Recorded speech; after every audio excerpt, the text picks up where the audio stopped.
कांग्रेस के नेता राहुल जी कह रहे हैं कि हम आधा चुनाव जीत गए और भारतीय जनता पार्टी माननीय प्रधानमंत्री जी के द्वारा किए गए काम के आधार पर, उनके नाम के आधार पर जो विकास की गंगा पूरे देश के साथ साथ उन 5 राज्यों में बह रही है, उसके आधार पर भारतीय जनता पार्टी पूरा का पूरा चुनाव जीत गई है। राहुल गांधी कह रहे हैं कि आधा चुनाव जीत गए, भारतीय जनता पार्टी तो पूरा का पूरा चुनाव जीत गई। कैसी तैयारी है?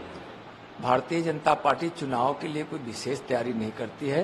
भारतीय जनता पार्टी विचार संगठन के विस्तार के लिए हमेशा काम करती है और अभी माननीय प्रधानमंत्री जी के द्वारा जो गरीब कल्याण का काम, विकास का काम जो हुआ है और सभी वर्गों और समाज के लिए जो काम हुआ है, आज महिलाओं को जो 33% का आरक्षण जो पार्लियामेंट से पास किया गया है माननीय प्रधानमंत्री जी के नेतृत्व में, इस सब का ऐसा प्रभाव है कि चुनाव हम पूरा का पूरा भारतीय जनता पार्टी जीत गई है। और जब चुनाव होता है तो कुछ न कुछ तो विशेष तैयारी होती है जो भारतीय जनता पार्टी करती है।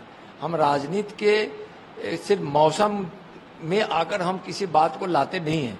चुनावी मौसम में बाकी राजनीतिक दल भ्रम फैलाकर, गलत बात बोलकर किसी तरह से चुनाव जीतना चाहते हैं। भारतीय जनता पार्टी अपने कामों के आधार पर जनता का विश्वास जीत चुकी है। माननीय प्रधानमंत्री जी पर सबको इतना भरोसा है, सारे राज्यों का चुनाव भारतीय जनता पार्टी जीत चुकी है।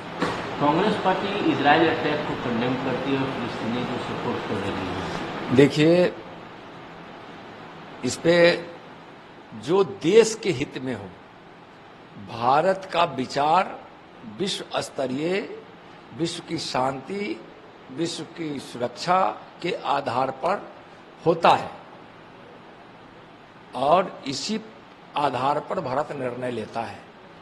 तो भारत सरकार का जो निर्णय या जो बयान है वह इस आधार पर होता है, लेकिन कांग्रेस का बयान जो होता है उनकी एक विकृत मानसिकता का परिचय होता है। इससे ज्यादा मैं कुछ नहीं कर सकता।